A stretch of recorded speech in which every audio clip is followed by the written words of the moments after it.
Welcome to mastermind of GK. एक बार फिर से आप लोग का स्वागत है मास्टर माइंड ऑफ जीके में। फ्रेंड्स, आज हम लोग मैराथन क्लास का तीसरा वीडियो देखेंगे। इसके पहले 2 वीडियो अपलोड कर चुके हैं, नहीं देखें तो प्लेलिस्ट में जाकर करके आप लोग उसे देख लीजिएगा।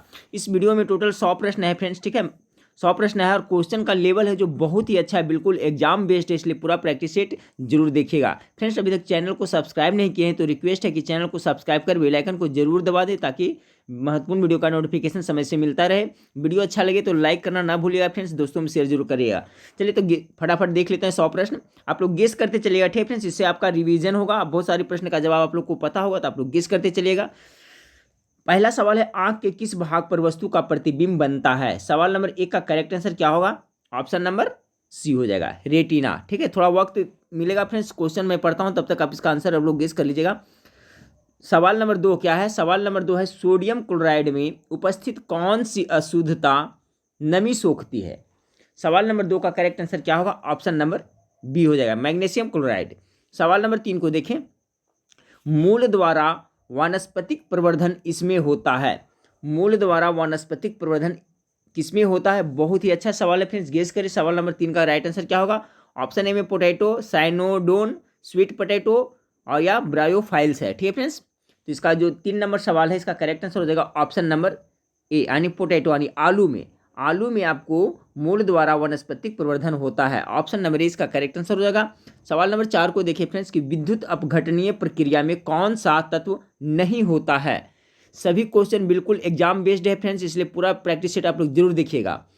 विद्युत अपघटनीय प्रक्रिया में कौन सा तत्व नहीं होता है? सवाल नंबर 4 का right answer option number D हो जाएगा, लोहा नहीं होता है। सवाल नंबर 5 को देखिए, विभवांतर मापा जाता है, किसके द्वारा मापा जाता है? इसमें ध्यान दीजिएगा फ्रेंड्स, ये दोनों में हम अक्सर कंफ्यूजन होता है, एक वोल्टामीटर है, एक वोल्टमीटर है। तो सवाल नंबर 5 का जो राइट आंसर होगा फ्रेंड्स, ऑप्शन नंबर सी होगा, वोल्ट मीटर द्वारा। विभवांतर किससे मापा जाता है? तो वोल्ट मीटर के द्वारा मापा जाता है। Option number C correct answer होगा। सवाल नंबर 6 को देखिए फ्रेंड्स, सवाल नंबर 6 आपका है, कौन सा उपकरण विद्युत ऊर्जा को यांत्रिक ऊर्जा में बदलता है? गेस करिए, राइट आंसर क्या होगा? सवाल नंबर 6 का करेक्ट आंसर हो जाएगा आपका ऑप्शन नंबर क्या हो जाएगा? ए हो जाएगा, ठीक फ्रेंड्स। विद्युत उप मोटर कर रहा है, कौन सा उपकरण विद्युत ऊर्जा को यांत्रिक ऊर्जा में बदलता है? तो आप इसका राइट आंसर हो जाएगा 6 का 1। इसका जस्ट अपोजिट क्या होता है फ्रेंड्स? अगर डायनमो के बारे में पूछा जाए तो डायनमो क्या करता है? तो यांत्रिक ऊर्जा को विद्युत ऊर्जा में बदलता है, जबकि विद्युत मोटर है जो क्या करता है? विद्युत ऊर्जा को यांत्रिक ऊर्जा में बदलता है। तो ये भी याद रखिएगा, डायनमो वाला।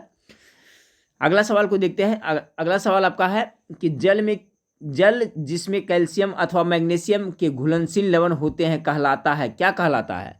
ठीक है फ्रेंड्स, बहुत अच्छा सवाल है। कह रहा है कि जल जिसमें कैल्शियम अथवा मैग्नीशियम के घुलनशील लवण होते हैं वो क्या कहलाता है? 7 का जो करेक्ट आंसर होगा ऑप्शन नंबर ए, कठोर जल कहा जाता है। ठीक है, याद रखिए, कठोर जल किसे कहा जाता है? तो जल जिसमें कैल्शियम अथवा मैग्नीशियम के लवण घुलनशील होते हैं। सवाल नंबर 7 का right answer option number A हो गया। सवाल नंबर 8 को देखिए। सवाल नंबर 8 है कि रक्त का कौन सा अवयव शरीर की मांसपेशियों में ऑक्सीजन एकत्रित करता है? सवाल नंबर 8 का राइट आंसर क्या होगा? गेस करिए। तो इसका जो राइट आंसर होगा फ्रेंड्स ऑप्शन नंबर बी हो जाएगा, क्या हो जाएगा? हीमोग्लोबिन। ठीक है, देखिए जो आरबीसी होता है, ठीक है, आरबीसी होता है फ्रेंड्स आपका रेड ब्लड कॉर्पुलेसेस में क्या होता है? हीमोग्लोबिन होता है। और हीमोग्लोबिन है जो हमारे शरीर के सभी भागों में क्या करता है? ऑक्सीजन को पहुंचाता है। ठीक है, इसे हम लोग नाक से श्वसन करते हैं तो वायु कहाँ जाता है? आपका फेफड़ा में जाता है। फेफड़ा में फिर आपका हीमोग्लोबिन, देखिए हीमोग्लोबिन है जो 2 पार्ट्स मिलकर के बना हुआ है, एक हीमो है, एक ग्लोबिन है। ठीक है फ्रेंड्स, इसको थोड़ा डिस्क्राइब कर देते हैं। तो हीम प्लस ग्लोबिन होता है। तो हीम है जो क्या है? ये रंजक का काम करता है, लाल रंग प्रदान करता है। लेकिन ग्लोबिन क्या है? एक प्रोटीन है। ग्लोबिन है जो आपका प्रोटीन है जिसके पास कैपेसिटी है ऑक्सीजन से संयोग करने की। ठीक है, तो यही ग्लोबिन आपका जो ऑक्सीजन से संयोग कर करके फेफड़ा से और सभी जगह ऑक्सीजन को पहुंचाता है। तो मेरे ख्याल से आपका कॉन्सेप्ट क्लियर हो गया होगा फ्रेंड्स कि रक्त का कौन सा अवयव शरीर के मांसपेशियों में ऑक्सीजन एकत्रित करता है? तो हीमोग्लोबिन हो जाएगा। ठीक है, आरबीसी में हीमोग्लोबिन होता है। चलिए सवाल नंबर 9 को देखते हैं। सवाल नंबर 9 आपका है, बिहार के मुख्यमंत्री की नियुक्ति किसने की? ठीक है फ्रेंड्स, कहने का मतलब है कि बिहार का जो मुख्यमंत्री इसकी नियुक्ति किसके द्वारा किया जाता है? सिंपल सा सवाल है। तो आपका बिहार के राज्यपाल करते हैं। ऑप्शन नंबर सी इसका करेक्ट आंसर होगा। सवाल नंबर 10 को देखें, बिहार की द्वितीय राजभाषा क्या? बहुत इंपॉर्टेंट सवाल है। तो बिहार की द्वितीय राजभाषा पूछा जा रहा है, गेस करें राइट आंसर क्या होगा 10 का? तो 10 का हो जाएगा उर्दू। देखिए प्रथम जो राजकीय भाषा है हिंदी हो गया फ्रेंड्स, और दूसरा है जो आपका उर्दू है, इंपॉर्टेंट है, याद रखिएगा। बिहार की द्वितीय राजभाषा उर्दू है। सवाल नंबर 11 को देखें, बिहार के उप मुख्यमंत्री अभी कौन है? ठीक है फ्रेंड्स, तो देखिए ये पहले का सेट है, ठीक है फ्रेंड्स, तो पहले का सेट है, तो इसके हिसाब से आपका प्रैक्टिस सेट दिया हुआ है, तो इसको छोड़ देते हैं। और फ्रेंड्स आप लोग हमें कमेंट करके बता दीजिएगा कि बिहार के उप मुख्यमंत्री अभी कौन है, हमें आप लोग कमेंट करके जरूर बताइएगा। ठीक है, वर्तमान में बिहार के उप मुख्यमंत्री कौन है, आप लोग हमें कमेंट करके बताइएगा। अगला सवाल है फ्रेंड्स आपका कि फरवरी 2017 में मनाए गए विश्व रेडियो दिवस का विषय क्या था? तो फरवरी में 2017 के बारे में पूछा जा रहा है फ्रेंड्स, तो 2017 में जो विश्व रेडियो दिवस मनाया गया था उसका विषय क्या था? तो सवाल नंबर आपका जो 12 का है, जो right answer option number D हो जाएगा, आप हैं रेडियो, यही विषय था। चलिए अगला सवाल को देखते हैं कि विश्व का सबसे बड़ा दूरदर्शी कहाँ पर स्थित है? विश्व का सबसे बड़ा दूरदर्शी कहाँ पर स्थित है? 13 नंबर सवाल का right answer option number A हो जाएगा, कैलिफोर्निया में स्थित है। चलिए सवाल नंबर 14 को देखते हैं कि न्यूजीलैंड का कौन सा पक्षी विलुप्त है? सभी क्वेश्चन इसमें लॉलीपॉप है फ्रेंड्स, छोटा छोटा क्वेश्चन लेकिन बहुत अच्छा है, इंपॉर्टेंट है, पूरा वीडियो आप लोग जरूर देखें। तो कह रहा है न्यूजीलैंड का कौन सा पक्षी विलुप्त है फ्रेंड्स, तो सवाल नंबर 14 का correct answer option number C हो जाएगा, मोआ। ठीक है, मोआ है जो क्या है, विलुप्त के कगार पर है, नहीं विलुप्त है। चलिए अगला सवाल को देखते हैं, 15 नंबर सवाल को कि भारत पर आक्रमण करने वाला पहला मुसलमान कौन था? गेस करिए, सवाल नंबर 15 का राइट आंसर क्या होगा? तो 15 का राइट आंसर हो गया फ्रेंड्स ऑप्शन नंबर बी हो जाएगा, मोहम्मद बिन कासिम। ठीक है, मोहम्मद बिन कासिम है जो भारत पर आक्रमण करने वाला प्रथम मुसलमान था फ्रेंड्स। और ये कब किया था फ्रेंड्स, आपको 712 ईस्वी में, ये भी याद रखिएगा कब किया था, तो 712 ईस्वी में, 712 ईस्वी में। तो भारत पर आक्रमण करने वाला पहला मुसलमान कौन था? मोहम्मद बिन कासिम था। सवाल नंबर 16 को देखिए फ्रेंड्स, महात्मा गांधी का जन्म हुआ था, कब हुआ था महात्मा गांधी का जन्म? 16 का सभी को आंसर इसका पता होना चाहिए, तो हो जाएगा कितना, 1869 ईस्वी में ना। ठीक है, डेट कब है फ्रेंड्स? 2 अक्टूबर, याद रखिए 2 अक्टूबर 1869 ईस्वी को महात्मा गांधी का जन्म गुजरात के पोरबंदर, ठीक है, गुजरात के पोरबंदर में हुआ था, याद रखिएगा। और जो महात्मा गांधी थे, इनके पिता का नाम क्या था फ्रेंड्स? तो मोहनदास करमचंद्र गांधी था। और इनके माता का नाम क्या था? तो पुतलीबाई नाम था, ये भी आप लोग जरूर याद रखिएगा। और इनका पत्नी का नाम कस्तूरबा गांधी था फ्रेंड्स, ठीक है, और माता का पुतलीबाई। चलिए सवाल नंबर 17 को देखें कि सिखों के गुरुओं में गुरु गोविंद सिंह थे, कौन से गुरु थे? बहुत बार मैं बताया हूँ फ्रेंड्स, तो ये 10वें गुरु थे। ठीक है, ऑप्शन नंबर डी इसका करेक्ट आंसर हो जाएगा, जो गुरु गोविंद सिंह थे, जो कैवें गुरु थे, तो ये आपका 10वें गुरु थे। चलिए सवाल नंबर 18 को देखें, सूफी संत ख्वाजा मोइनुद्दीन चिश्ती का उर्स यहाँ पर मनाया जाता है, इनका दरगाह कहाँ है फ्रेंड्स? तो वहीं पर आपको मनाया जाता है। तो 18 नंबर सवाल का राइट आंसर क्या हो जाएगा? ऑप्शन नंबर सी, अजमेर शरीफ में मनाया जाता है। सवाल नंबर 19 को देखें कि पुराने लिच्छवी राज की राजधानी थी, पुराने लिच्छवी राज की राजधानी कहाँ थी? गेस करिए, सवाल नंबर 19 का राइट आंसर क्या होगा? तो इसका जो राइट आंसर होगा फ्रेंड्स ऑप्शन नंबर सी हो जाएगा, वैशाली थी। पुराने लिच्छवी राज की राजधानी कहाँ थी? तो वैशाली थी। सवाल नंबर 20 को देखें कि भारत के सर्वोदय नेता लोक नायक जयप्रकाश नारायण का जीवन काल है, यानी इनका जन्म कब हुआ था, मृत्यु कब हुआ था फ्रेंड्स? दोनों पूछा जा रहा था, दोनों को याद रखें। तो सवाल नंबर कितना है? 20 है फ्रेंड्स, तो 20 का right answer option number C हो जाएगा। जो आपका लोक जयप्रकाश नारायण थे, तो इनका जन्म कब हुआ था फ्रेंड्स? तो आपका 1902 ईस्वी में हुआ था। ठीक है, और कहाँ हुआ था फ्रेंड्स? तो ये देखिए, इनको सारण जिले के, आप याद करिए, सारण जिला का एक सिताब दियारा नामक स्थान है। ठीक है, तो जो आपका लोकनायक जयप्रकाश नारायण है, उनका जन्म 1902 ईस्वी में कहाँ हुआ था? तो सारण जिले के सिताब दियारा नामक स्थान पर हुआ था। इनकी मृत्यु कब हुआ था फ्रेंड्स? तो 1979 ईस्वी में। यानी इनका जीवन काल कब से कब रहा? तो 1902 से लेकर 1979 ईस्वी। Right answer option number C हो गया। चलिए सवाल नंबर 21 को देखते हैं। सवाल नंबर 21 आपका है कि इनमें से कौन इस्पात प्लांट से युक्त नहीं है? इस्पात प्लांट से कौन सा युक्त नहीं है? 21 नंबर सवाल का राइट आंसर हो जाएगा ऑप्शन नंबर डी, सिंदरी। ठीक है, सिंदरी है जो आपका इस्पात प्लांट से नहीं है जुड़ा हुआ फ्रेंड्स, जबकि भिलाई, पारादीप और विशाखापट्टनम सभी है जो जुड़ा हुआ, तो ऑप्शन नंबर डी इसका राइट आंसर हो जाएगा। सवाल नंबर 22 को देखिए, गारो जनजाति है। ठीक है, गारो कहाँ जनजाति पाई जाती है? तो गारो हो गया, खासी हो गया, जयंतिया हो गया, तीनों जनजाति आपका मेघालय में पाई जाती है, यानी ऑप्शन नंबर सी इसका करेक्ट आंसर हो जाएगा। सवाल नंबर 23 को देखिए फ्रेंड्स, सवाल नंबर 23 आपका है कि भारत के राष्ट्रपति जिन सदस्यों द्वारा चुने जाते हैं वे होते हैं।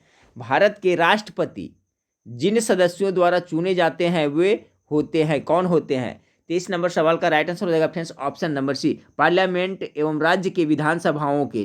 तो मेरे ख्याल से आप समझ गए होंगे फ्रेंड्स, यानी कि लोकसभा पार्लियामेंट का रहा है फ्रेंड्स, एवं राज्यसभा के विधानसभाओं के।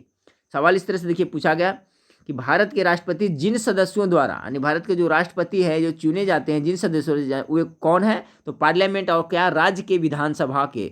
ठीक है।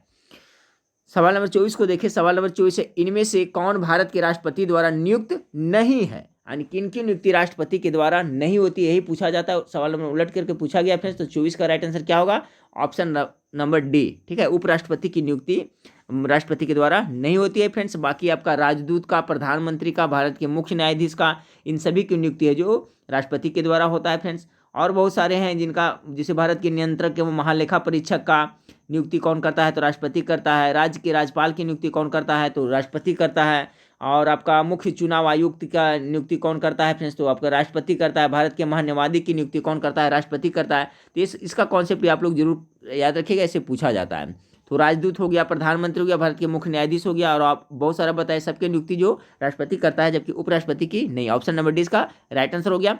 सवाल नंबर 25 को देखें कि भारतीय संविधान के अनुसार राज्य का कार्यकारी अध्यक्ष कौन होता है? चलिए गेस करिए फ्रेंड्स। 50 नंबर सवाल का राइट आंसर क्या होगा? ऑप्शन आप लोग के सामने है, गेस करिए फटाफट, क्या होगा? तो सवाल नंबर 25 का क्या होगा फ्रेंड्स कि भारतीय संविधान के अनुसार राज्य का कार्यकारी अध्यक्ष कौन होता है? या तो संवैधानिक अध्यक्ष कौन होता है? तो राष्ट्रपति होता है। ठीक है फ्रेंड्स। और जो वास्तविक अध्यक्ष होता है जो आपका प्रधानमंत्री होता है। तो इस तरह से का क्वेश्चन पूछा जाता है कि भारतीय संविधान के अनुसार जो राज्य के कार्यकारी अध्यक्ष होता है कौन होता है? तो राष्ट्रपति होता है। 25 का right answer option number B हो गया। चलिए फ्रेंड्स सवाल नंबर 26 को देखें। सवाल नंबर 26 आपका है कि भारत में राष्ट्रपति आय लेखा किसके द्वारा, भारत में राष्ट्रपति आय लेखा किसके द्वारा प्रकाशित किए जाते हैं? 26 नंबर सवाल का राइट आंसर हो जाएगा ऑप्शन नंबर डी। कौन हो जाएगा? केंद्रीय सांख्यिकी संगठन। ठीक है फ्रेंड्स, केंद्रीय सांख्यिकी संगठन। सवाल नंबर 27 को देखें। सवाल नंबर 27 आपका है कि भारत में कुल सिल्क वस्त्रों का लगभग 50% उत्पादन करने वाला राज्य कौन है?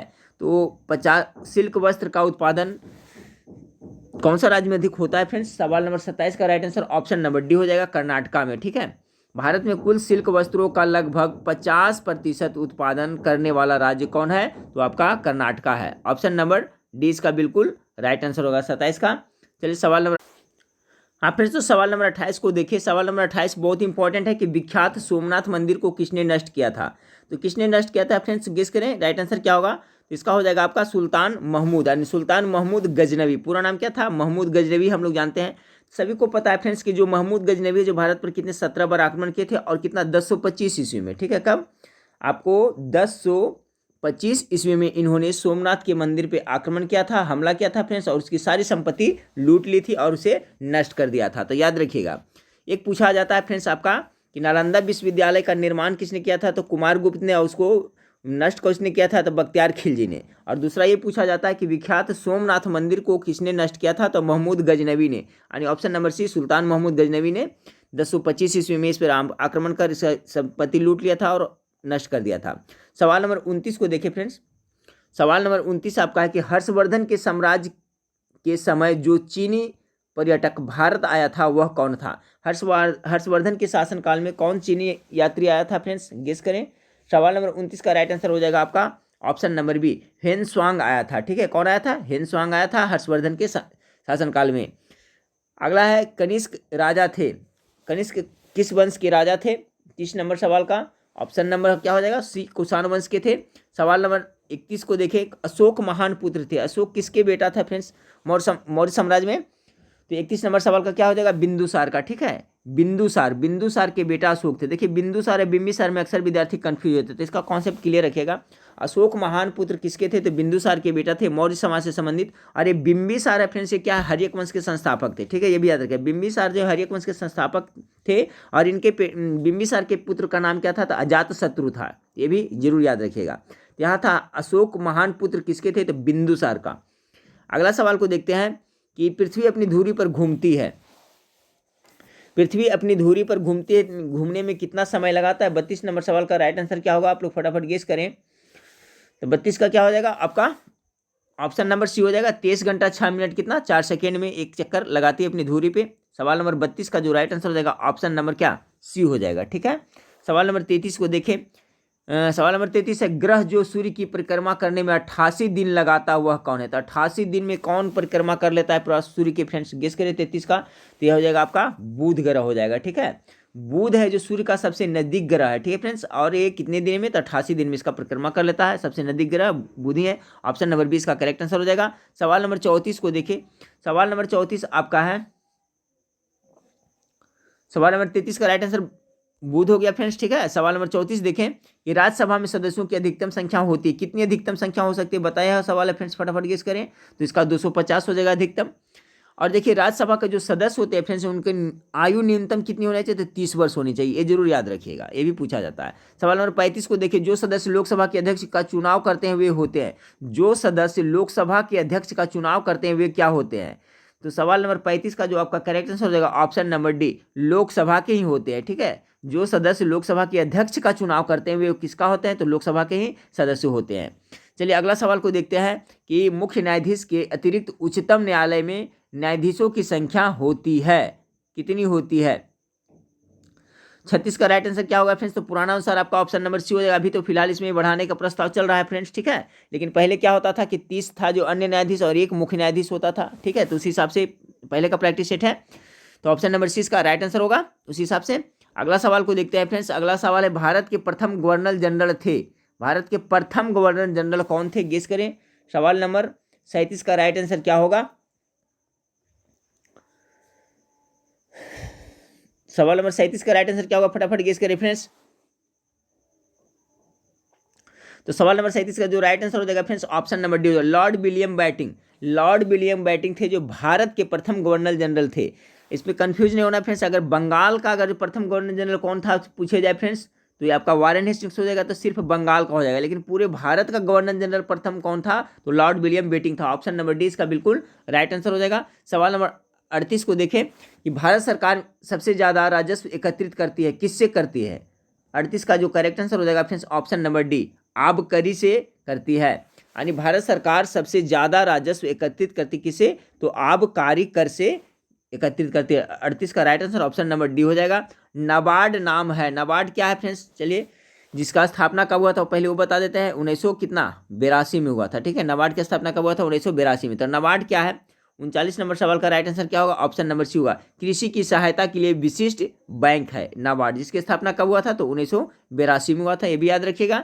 चलिए सवाल नंबर 40 को देखिए, बेरी बेरी रोग किसकी कमी की वजह से होता है? ठीक है फ्रेंड्स, देखिए तो ये प्रैक्टिस सेट बिल्कुल, इसमें सभी प्रश्न है जो लॉलीपॉप प्रश्न है फ्रेंड्स, तो सभी तरह का प्रैक्टिस सेट आप लोग जरूर देखें। जिसमें कुछ आसान प्रश्न है वो भी देखिए फ्रेंड्स, जिसमें हार्ड प्रश्न है वो भी प्रैक्टिस सेट करते रहें। ठीक है, कौन सा प्रश्न पूछा जाएगा कोई नहीं जानता, इसलिए सब तरह का प्रश्न का आप रिवीजन करते रहें। सवाल नंबर 40 का राइट आंसर क्या होगा फ्रेंड्स? ऑप्शन नंबर बी होगा, विटामिन बी। बेरी बेरी रोग किसके कमी से होते हैं? विटामिन बी की कमी से होती है। सवाल नंबर 41 को देखें। सवाल नंबर 41 है, जब कोई वस्तु पानी में डुबाई जाती है तो उसके भार में कमी के बराबर होता है, किसके कमी के बराबर होता है? 41 नंबर सवाल का right answer option number C होगा, उसके द्वारा हटाए गए द्रव्य की मात्रा के बराबर होता है। जब कोई वस्तु पानी में डुबाई जाती है तो उसके भार में कमी उसके द्वारा हटाए गए द्रव्य की मात्रा के बराबर होता है। आप लोग गेस करते चलिएगा फ्रेंड्स। वेल्डिंग के लिए किस मिश्रण का उपयोग किया जाता है? चलिए फटाफट गेस करिए। 42 नंबर सवाल का राइट आंसर क्या होगा? वेल्डिंग के लिए किस मिश्रण का उपयोग किया जाता है? 42 नंबर सवाल का राइट आंसर हो जाएगा option number A, iron oxide और एल्युमिनियम। ठीक है, जो वेल्डिंग के लिए किस मिश्रण का उपयोग किया जाता है? तो आयरन रहता है, उसमें ऑक्साइड रहता है और एल्युमिनियम रहता है। ठीक है फ्रेंड्स, ऑप्शन नंबर ए इसका करेक्ट आंसर हो गया 42 का। सवाल नंबर 43 को देखिए। सवाल नंबर 43 है फ्रेंड्स आपका कि प्लास्टर ऑफ पेरिस है कौन? प्लास्टर ऑफ पेरिस कौन होगा फ्रेंड्स? फटाफट गेस करें, इसका सूत्र क्या होगा? सवाल नंबर 43 का राइट आंसर क्या होगा? फटाफट गेस करें। इसका राइट आंसर होगा ऑप्शन नंबर बी हो जाएगा। ठीक है फ्रेंड्स, प्लास्टर ऑफ पेरिस का सूत्र क्या होता है? तो ऑप्शन नंबर 20 का करेक्ट आंसर हो जाएगा। अगला सवाल को देखते हैं, किस यौगिक का अणु संहति 40 है? ठीक है, संहति 40 है। कौन सा अणु का संहति 40 है फ्रेंड्स? गेस करिए। सवाल नंबर 44 का राइट आंसर क्या होगा? तो इसका हो जाएगा आपका कितना, कौन हो जाएगा? Option number NaCl। ठीक है, सोडियम क्लोराइड का है जो कितना होता है? लगभग 40 होता है। यानी ऑप्शन नंबर ए जो बिल्कुल राइट आंसर होगा। सवाल नंबर 45 को देखिए, कितने अणु 1 मोल के बराबर होते हैं? यानी तो सिंपल सा है फ्रेंड्स। 45 नंबर सवाल का राइट आंसर क्या होगा? 45 का हो जाएगा कितना? ए हो जाएगा। ठीक है,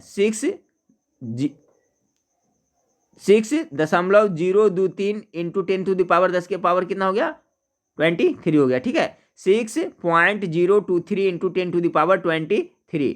ऑप्शन नंबर ए इसका राइट आंसर हो जाएगा। सवाल नंबर 46 को देखें कि वर्णतता का दूसरा नाम क्या है। चलिए गेस करिए फ्रेंड्स, इसका दूसरा नाम क्या है। 46 नंबर सवाल का राइट आंसर क्या होगा। तो क्लर्ड ब्रांडेस के बारे में पूछा जा रहा है फ्रेंड्स, तो इसका वर्णतता का दूसरा नाम हो जाएगा वो डाल्टन प्रभाव हो जाएगा। ठीक है, ऑप्शन नंबर डी इसका राइट आंसर हो जाएगा।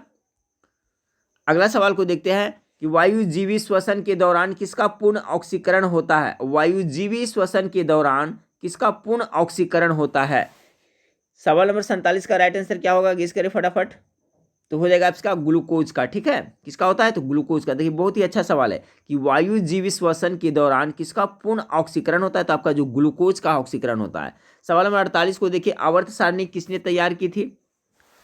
सबसे प्रथम बार आवर्त सारणी किसने तैयार की थी फ्रेंड्स, फटाफट गेस करिए। तो मेंडलीफ साहब ने तैयार की थी। याद रखिएगा कि मेंडलीफ साहब ने आवर्त सारणी जो तैयार की थी फ्रेंड्स, तो ये जो तत्वों को सजाया था वो किसके पर, तो परमाणु भार के आधार पर सजाया था, ये पूछा जाता है। ठीक है, तो प्राचीन जो आवर्त सारणी है उसका जन्मदाता मेंडलीफ को कहा जाता है, लेकिन वर्तमान में जो आवर्त सारणी चल रहा है फ्रेंड्स वो किसका, तो मोस्ले का चल रहा है। याद रखिए किसका, तो मोस्ले साहब का चल रहा है वर्तमान में जो आपका पीरियोडिक टेबल है, आवर्त सारणी है। और ये मोस्ले साहब है जो तत्वों को किसे सजाया, तो परमाणु क्रमांक के अनुसार से सजाया है। ठीक है, ये याद रखिएगा। तो यहाँ आवर्त सारणी किसने तैयार की थी, तो मेंडलीफ ने तैयार की थी। अगला सवाल को देखते हैं कि स्लेट रूपांतरित रूप है किसका। 49 नंबर सवाल का राइट आंसर हो जाएगा ऑप्शन नंबर ए सैल का। ठीक है, सैल का जो रूपांतरित रूप है स्लेट। ठीक है, ऑप्शन नंबर ए इसका राइट आंसर हो जाएगा। सवाल नंबर 50 को देखें, किस वैश्विक कार कंपनी ने भारत में अपने वाहनों की बिक्री बंद करने की घोषणा 18 मई 2017 को की है। पुराना क्वेश्चन है फ्रेंड्स, फिर भी इसको देख लेते हैं। इसका राइट आंसर क्या होगा 50 नंबर का, option number C General Motors ने। अगला सवाल को लिखते हैं करंट अफेयर्स का। देखिए पुराना सवाल है सब फ्रेंड्स। केंद्र सरकार द्वारा 30 मई 2017 को कितने रुपये का नया नोट जारी करने की घोषणा की गई है, तो वो आपका 2017 के बारे में है। 51 का जो राइट आंसर है उस समय आपका 1 रुपये का किया गया था फ्रेंड्स, ऑप्शन नंबर ए। अगला सवाल को देखते हैं कि समुदाय के स्वास्थ्य का पता चलता है। समुदाय के स्वास्थ्य का पता चलता है किसके द्वारा पता चलता है, अच्छा सवाल है।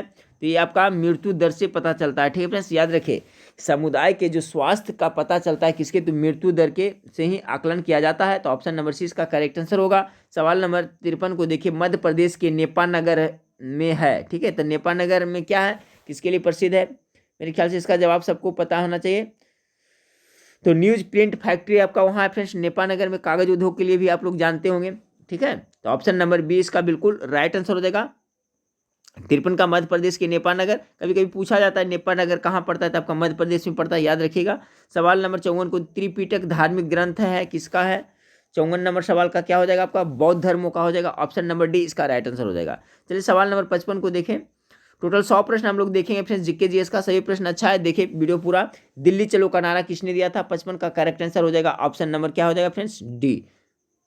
सॉरी, सवाल नंबर 55 का राइट आंसर क्या होगा, दिल्ली चलो का नारा किसने दिया था, तो 55 का ये हो जाएगा फ्रेंड्स आपका सुभाष चंद्र बोस ने ना, गलती हो जाए से मिस्टेक हो गया था। देखिए फ्रेंड्स कभी कभी क्या होता है कि आंसर सेट में भी गलत दिया रहता है, सेट में ही आंसर क्वेश्चन का आंसर गलत दिया हो रहता है, मैं ध्यान नहीं देता हूं तो कभी कभी गलती हो जाती है। इसके पहले एक प्रश्न था पिछले वाला वीडियो में फ्रेंड्स, उसमें गलती से मैं पढ़ दिया था कि थोड़ा जो पानीपत का द्वितीय युद्ध, ठीक है, पानीपत का द्वितीय युद्ध 1556 में किसके किसके बीच हुआ था, तो अकबर और हेमू के बीच में हुआ था फ्रेंड्स। ठीक है, लेकिन मुझसे बोला गया था क्या, हुमायूं और हेमू के बीच में। ठीक है, तो कभी कभी कोई प्रश्न में थोड़ा मिस्टेक हो जाता है फ्रेंड्स, ठीक है, ध्यान नहीं देने की वजह से। तो इसके लिए आप लोग माइंड न करिएगा और कमेंट करके हमें जरूर बताइएगा फ्रेंड्स, फिर उसका मैं जवाब है जो पिन अप कर दिया हूँ कमेंट में फ्रेंड्स, वहाँ पर भी देख सकते हैं।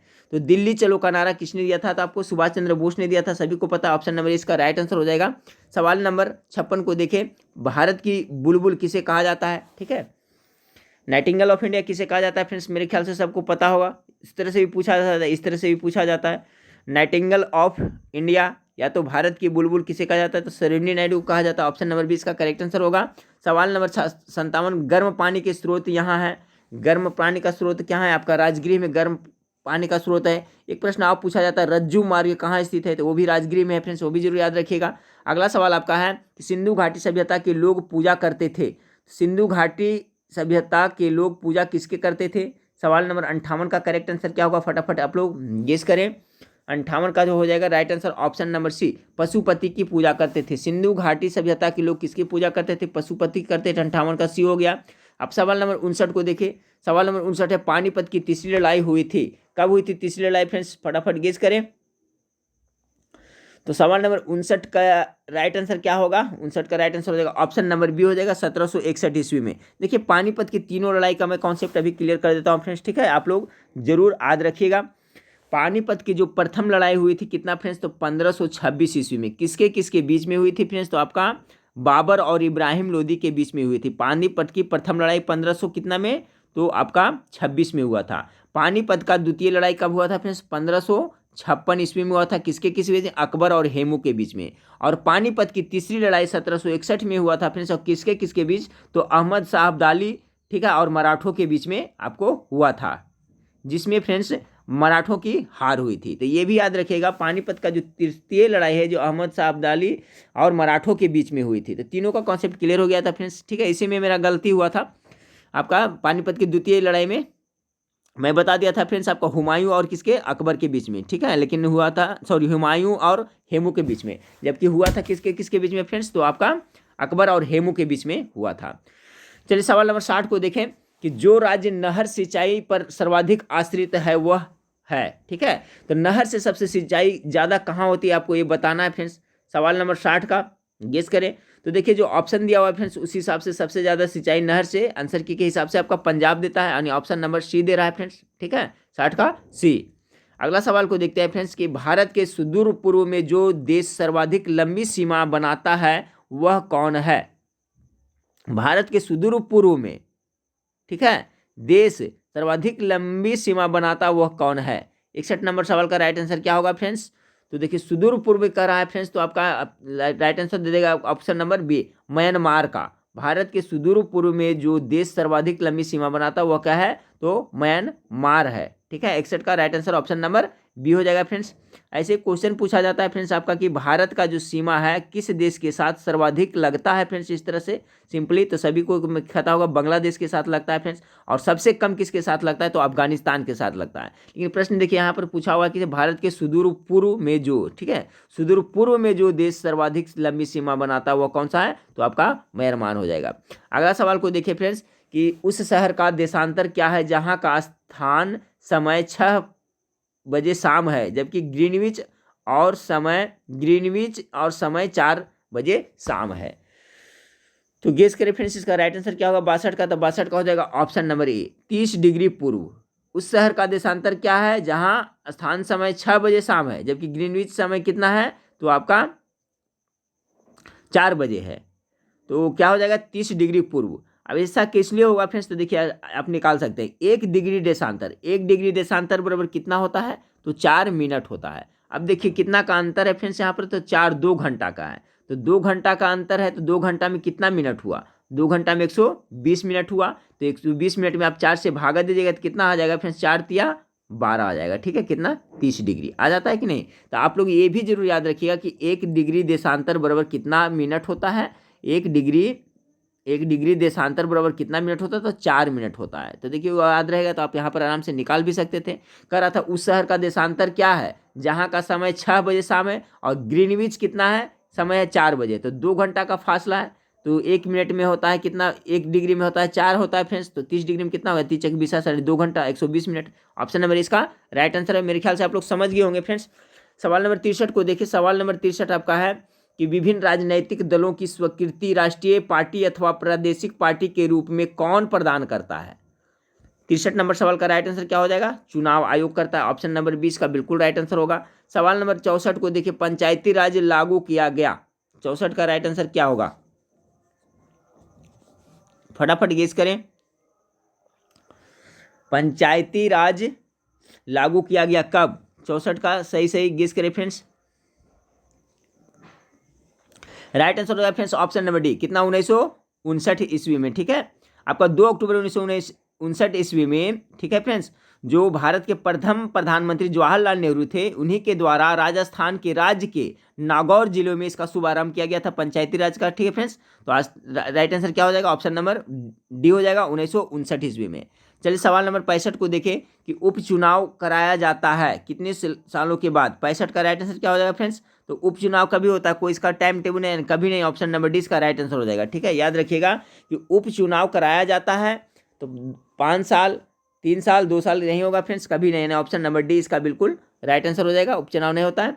अगला सवाल है फ्रेंड्स 66 नंबर सवाल को देखें। 65 का डी हो गया 66 में कि कौन सा उद्भिद दूसरे वृक्षों की टहनियों पर वृद्धि करता है? 66 नंबर सवाल का राइट आंसर हो जाएगा ऑप्शन नंबर ए, ऑर्किड। कौन सा उद्भिद दूसरे वृक्षों की टहनियों पर वृद्धि करता है? तो ऑर्किड हो जाएगा। अगला सवाल है उस खगोल भौतिक शास्त्री का नाम बताएं जो एक क्षयतंत्रिका रोग से पीड़ित है, क्षयतंत्रिका रोग से पीड़ित है और केवल कंप्यूटर के माध्यम से ही अपनी बात कह पाता है। उस खगोल भौतिक शास्त्री का नाम बताएं जो एक क्या है? क्षयतंत्रिका रोग से पीड़ित है और केवल कंप्यूटर के माध्यम से ही अपनी बात कह पाता है। राइट आंसर क्या होगा 67 का?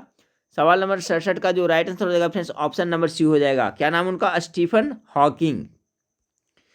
सवाल नंबर 67 का right answer option number C हो गया फ्रेंड्स। चलिए अब सवाल नंबर 68 को देखते हैं। सवाल नंबर 68 है खाने का सोडा है, खाने का सोडा कौन सा है फ्रेंड्स? चलिए फटाफट बताएं। 68 का राइट आंसर हो जाएगा फ्रेंड्स आपका क्या? Sodium by carbonate. Option number D इसका राइट आंसर हो जाएगा। इसका सूत्र क्या होता है फ्रेंड्स? तो NaHCO3। ठीक है, याद रखिए NaHCO3 यानी सोडियम बाइकार्बोनेट, खाने वाला सोडा इसी को कहते हैं ना, सोडियम बाइकार्बोनेट का। इसका ये आपका सूत्र भी याद रखिएगा NaHCO3, सोडियम बाइकार्बोनेट। अगला सवाल है पेस मेकर संबंधित किसी से है फ्रेंड्स? सभी को मेरे ख्याल से इसका जवाब पता होना चाहिए। किसा?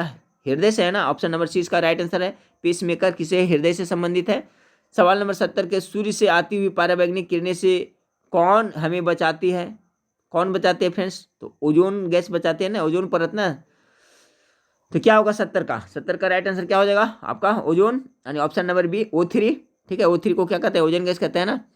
अगला सवाल को देखते हैं कि बांध के जल में कौन सी ऊर्जा संग्रहित होती है? ये सवाल बार बार रिपीट हो रहा है एग्जाम में फ्रेंड्स, गेस करिए। जो बांध के जल है, बांधा हुआ जल, बांध बना करके जो जल एकत्रित किया जाता है उसमें कौन सा ऊर्जा संग्रहित है? 71 नंबर सवाल का राइट आंसर क्या हो जाएगा? तो ऑप्शन नंबर ए, उसमें स्थिति ऊर्जा संग्रहित है। सवाल नंबर 72 को देखिए रामनाथ कोविंद राष्ट्रपति पद को प्रत्याशी बनाए जाने के समय किस राज्य के राज्यपाल के पद पर थे? जब उनको बनाया गया था फ्रेंड्स रामनाथ कोविंद को राष्ट्रपति पद के प्रत्याशी, तो उस समय किस राज्य के राज्यपाल के पद पर थे? बहुत अच्छा सवाल है। तो सवाल नंबर 72 का राइट आंसर क्या होगा? गेस करिए फटाफट। 72 का right answer option number C हो जाएगा। ठीक है, वो कहाँ के थे? तो आपका ऑप्शन नंबर सी है, उस समय बिहार के राज्यपाल थे। ठीक है, रामनाथ कोविंद। अगला सवाल है आपका कि 8 मार्च को मनाया जाता है, तो 8 मार्च को क्या मनाया जाता है? अंतर्राष्ट्रीय महिला दिवस मनाया जाता है, नहीं विश्व महिला दिवस या अंतर्राष्ट्रीय महिला दिवस। ऑप्शन नंबर डी इसका राइट आंसर हो जाएगा। अगला सवाल है फ्रेंड्स टीआरपी का अर्थ क्या होता है? टीआरपी का आप लोग नाम सुने होंगे, प्रचार वाले जो टीवी पे आता है फ्रेंड्स, उसको टीआरपी बढ़ाने के लिए बहुत कुछ करता है। तो टीआरपी का क्या फुल फॉर्म होगा 74 का फ्रेंड्स? ऑप्शन नंबर डी और टेलीविजन रेटिंग पॉइंट, यानी ऑप्शन नंबर डी इसका राइट आंसर होगा टीआरपी, टेलीविजन रेटिंग पॉइंट। अगला सवाल को देखिए, सवाल नंबर 75 को देखिए। सवाल नंबर 75 है कौन सी विश्व निकाय 1920 ईस्वी में स्थापित हुई और 1946 ईस्वी में भंग हो गई? बहुत अच्छा सवाल है। कौन सी विश्व निकाय है जो 1920 ईस्वी में स्थापित हुई और 1946 ईस्वी में भंग हो गई? 75 नंबर सवाल का राइट आंसर क्या हो जाएगा? तो 75 नंबर सवाल का ऑप्शन नंबर सी हो जाएगा, लीग ऑफ नेशंस। अगला सवाल को देखिए 76 नंबर सवाल आपका है फ्रेंड्स। सवाल नंबर 76 क्या है कि चंद्रगुप्त मौर्य के साम्राज्य की राजधानी थी, कहाँ थी? 76 नंबर सवाल का जो आपका करेक्ट आंसर हो जाएगा फ्रेंड्स ऑप्शन नंबर सी हो जाएगा, पाटलिपुत्र था। ठीक है, चलिए सवाल नंबर 77 को देखिए। राजतरंगिणी में कल्हण ने जिस राज्य का वर्णन किया हुआ है, तो किस राज्य के बारे में किया है फ्रेंड्स? 77 का मेरे ख्याल से इसका जवाब सबको पता होना चाहिए, कश्मीर के बारे में वर्णन किया। ऑप्शन नंबर डी इसका करेक्ट आंसर होगा। सवाल नंबर 78 को देखिए, मुगल वंश की स्थापना भारत में हुई थी, कब हुई थी फ्रेंड्स? 78 का गेस करें। तो 78 का हो जाएगा आपको 1526 ईस्वी में। सभी को पता है फ्रेंड्स 1526 ईस्वी में पानीपत की प्रथम लड़ाई हुई थी 1526 ईस्वी में बाबर और इब्राहिम लोदी के बीच में, जिसमें इब्राहिम लोदी की बुरी तरह से हार हुई थी। वहीं पर से आपका बाबर ने मुगल वंश का नींव डाला था फ्रेंड्स। और ये पानीपत के प्रथम युद्ध में ही प्रथम बार आपका तोपखाना और क्या होता है बारूदों का प्रयोग किया गया था। ये पूछा जाता है कि तोपखाना या बारूदों का प्रयोग सर्वप्रथम किस युद्ध में हुआ था। तब पानीपत की प्रथम लड़ाई जो 1526 ईस्वी में हुई थी। ठीक है, तो मुगल वंश की स्थापना भारत में कब हुई थी? 1526 ईस्वी में। अगला सवाल को देखते हैं फ्रेंड्स कि सिंधु नदी की लंबाई उतनी है जितनी ब्रह्मपुत्र नदी की, यह लंबाई कितनी है? तो चलिए 79 का राइट आंसर क्या होगा? तो ऑप्शन नंबर बी हो जाएगा 2900 किलोमीटर। ठीक है, सिंधु नदी की लंबाई उतनी है जितना कितना ब्रह्मपुत्र कहते हैं, कितना है? 2900। 79 का ऑप्शन नंबर बी बिल्कुल करेक्ट आंसर हो जाएगा। सवाल नंबर 80 को देखिए। सवाल नंबर 80 आपका कि मॉर्निंग स्टार किसे कहा जाता है? ठीक है, मॉर्निंग स्टार किसे कहा जाता है? कौन सा ग्रह को कहा जाता है फ्रेंड्स? तो आपको शुक्र को कहा जाता है। ठीक है, मॉर्निंग स्टार कहा जाता है। पृथ्वी का बहन भी इसे कहा जाता है, याद रखिएगा। अगला सवाल है आपका कि भारत के उपराष्ट्रपति का चुनाव करने वाले सदस्य होते हैं। भारत के उपराष्ट्रपति के चुनाव करने वाले सदस्य कौन होते हैं? 81 नंबर सवाल का राइट आंसर हो जाएगा फ्रेंड्स ऑप्शन नंबर सिर्फ क्या हो जाएगा? पार्लियामेंट हो जाएगा। ठीक है, जबकि राष्ट्रपति का रहेगा तो पार्लियामेंट के साथ साथ में आप लोग विधानसभा के निर्वाचित सदस्य भी इसमें भाग लेते हैं। ठीक है, राज्यों के। हाँ फ्रेंड्स, तो 82 नंबर सवाल को देखें कि भारतीय नागरिकों के मौलिक कर्तव्य हैं। तो अभी वर्तमान में मौलिक कर्तव्यों की संख्या कितना है? फटाफट गेस करिए friends. Right answer option number C हो जाएगा, 11 है जो अभी वर्तमान में है। देखिए इसके पहले मौलिक कर्तव्यों की संख्या कितनी थी? 10 थी। लेकिन फ्रेंड्स आपको याद करें कितना? 86। ठीक है, 86वें संविधान संशोधन अधिनियम कितना? 2002 के तहत 11वां मौलिक कर्तव्य को भारतीय संविधान में जोड़ा गया फ्रेंड्स। और उसे आपका एक अनुच्छेद कितना? 51 के क में रखा गया 11वां मौलिक कर्तव्य। तो 10 पहले थे फ्रेंड्स। ठीक है, 2002 के पहले, लेकिन वर्तमान में कितना हो गया? तो 11।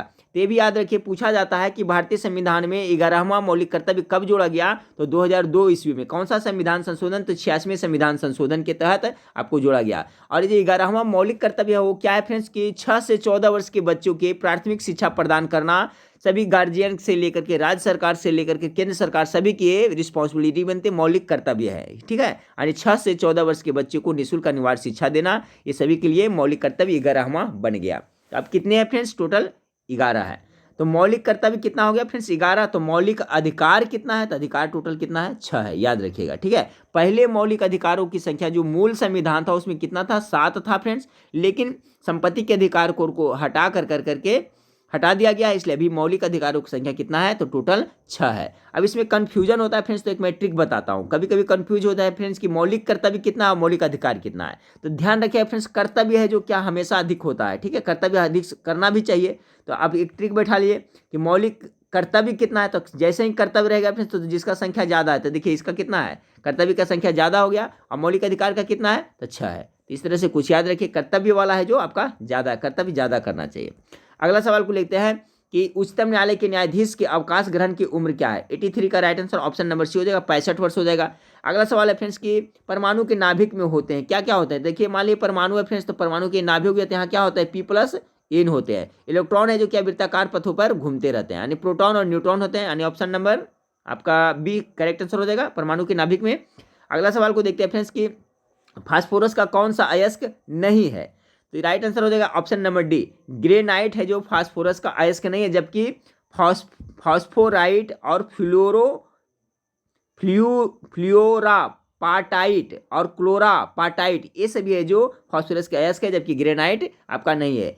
86 को देखिए फ्रेंड्स की 72 किलोमीटर प्रति आवर के वेग का अर्थ है, तो मीटर प्रति सेकेंड में बदलने का रहा है फ्रेंड्स, इसको बदल लीजिएगा आराम से।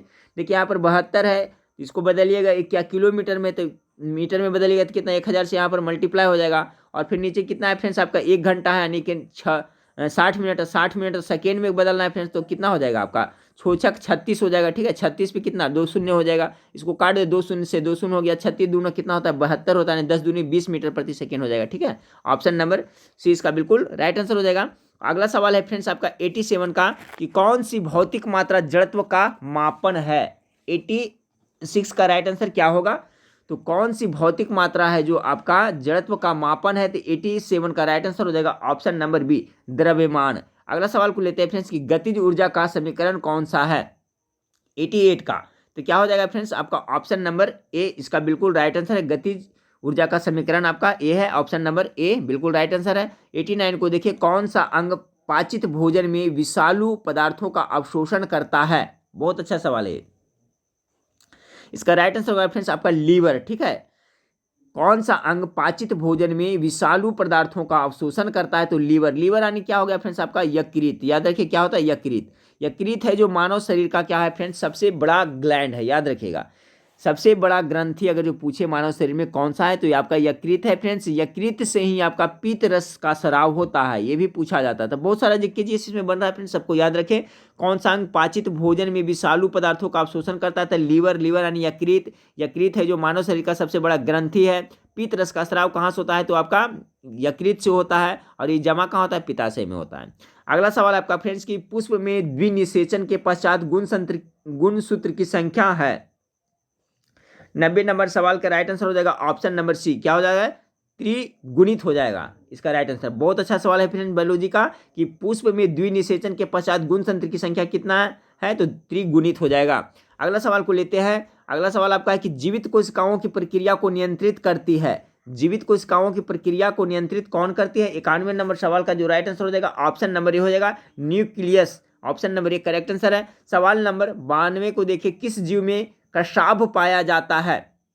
92 का जो राइट आंसर होगा friends option number C, paramecium में पाया जाता है। किस जीव में कशाभ पाया जाता है? तो पैरामीशियम में पाया जाता है।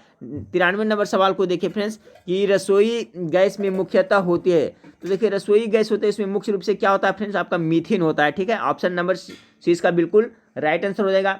ऐसे आपका जो एक लिक्विड पेट्रोलियम गैस होता है LPG friends, liquid petroleum gas, इसमें क्या होता है?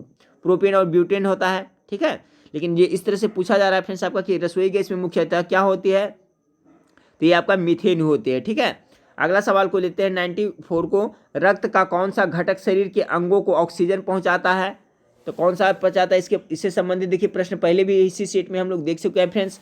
तो रक्त का कौन सा घटक शरीर के अंगों को सभी जगह ऑक्सीजन पहुंचाता है? तो आपका हो गया क्या? आरबीसी। ठीक है, RBC, red blood corpuscles. Red blood corpuscles में क्या पाया जाता है? हीमोग्लोबिन पाया जाता है, और हीमोग्लोबिन है जो ऑक्सीजन को शरीर के सभी अंगों तक पहुंचाता है। ये आरबीसी है फ्रेंड्स। आरबीसी का जो जीवन काल होता है कितना, बार बार पूछा जाता है, तो कितना 120 दिन लगभग होता है इसका जीवन काल। और यही डब्ल्यूबीसी का अगर जीवन काल पूछे तो कितना होता है? 3 से 4 दिन होता है। तो ये भी याद रखिएगा, वाइड ब्लड कॉर्पुलेसेस यानी श्वेत रक्त कणिकाएं। तो यहाँ सवाल था आपका क्या फ्रेंड्स कि रक्त का कौन सा घटक शरीर के अंगों को ऑक्सीजन पहुंचाता है? तो आपका राइट आंसर क्या हो जाएगा? आरबीसी हो जाएगा। अगला सवाल को देखें। रासायनिक तत्वों के दूसरे तत्वों से योग करने की क्षमता का पता लगाया जाता है। ठीक है, किससे पता लगाया जाता है? रासायनिक तत्वों के दूसरे तत्वों से योग करने की क्षमता का पता लगाया जाता है किसके माध्यम से? ऑप्शन नंबर डी इसका राइट आंसर होगा संयोजकता से पता चलता है। बहुत अच्छा सवाल है रसायन का। 96 को देखिए, प्राणी कोशिका में कौन सी कोशिकांग कभी भी नहीं पाई जाती है? प्राणी कोशिका में 96 का गेस करें फ्रेंड्स, राइट आंसर क्या होगा? फटाफट गेस करें। ये हो जाएगा आपका कोशिका भित्ति, नहीं एक कोशिका भित्ति। ऑप्शन नंबर सी इसका राइट आंसर होगा। देखिए ये सवाल बहुत बार घुमा करके पूछा जाता है कि प्राणी कोशिका यानी जीव कोशिका, प्राणी कोशिका, ठीक है, यानी जंतु कोशिका में कौन सी कोशिकांग नहीं पाया जाता है? तो आपका सेल भित्ति या कोशिका भित्ति नहीं पाया जाता है।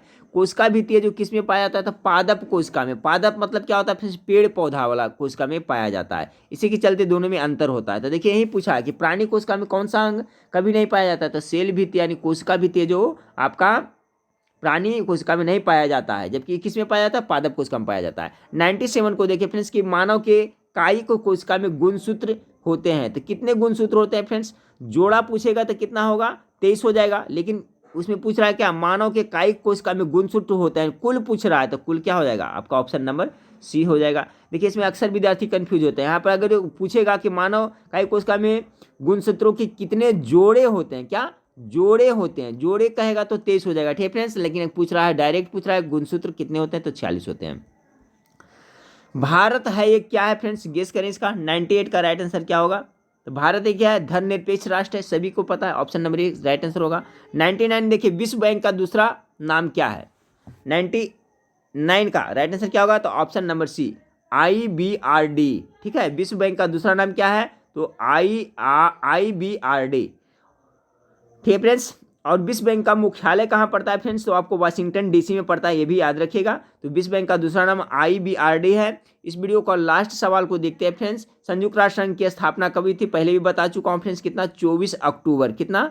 24 अक्टूबर कितना 1945 में। ऑप्शन नंबर सी इसका राइट आंसर होगा। ठीक है फ्रेंड्स, तो देखिए मैं आपको सभी तरह के जीके जीएस का प्रैक्टिस सेट प्रोवाइड करा रहा हूँ फ्रेंड्स, कुछ जिसमें थोड़ा टफ प्रैक्टिस सेट वो भी करवा रहा हूँ, जिसमें थोड़ा सा क्वेश्चन का लेवल मीडियम है फ्रेंड्स वो भी प्रोवाइड कर रहा हूँ। तो आप सभी तरह के क्वेश्चन पढ़ते जाएं। एक बात मैं बताना चाहूँगा फ्रेंड्स कि देखिए कोई एक दो प्रैक्टिस सेट देखने से आप चाहिएगा फ्रेंड्स कि सभी प्रश्न उसमें से लड़ जाता है, ऐसा संभव नहीं है, क्योंकि जीके जीएस अथाह समंदर है फ्रेंड्स, इसका क्षेत्र बहुत विस्तृत है। इसलिए आप जितना ज़्यादा से ज़्यादा पढ़ करके जाइएगा फ्रेंड्स, पढ़ा हुआ रहेगा तो आप ऑप्शन से भी आंसर छाट सकते हैं। ठीक है फ्रेंड्स, तो मेरा यही कोशिश रहता है फ्रेंड्स कि मैं ज़्यादा से ज़्यादा आप लोग को प्रैक्टिस सेट प्रोवाइड कराऊँ, ज़्यादा से ज़्यादा आप लोग पढ़ें। ठीक है फ्रेंड्स, तो नेक्स्ट वीडियो में फिर मिलते हैं। देखने के लिए थैंक यू, धन्यवाद।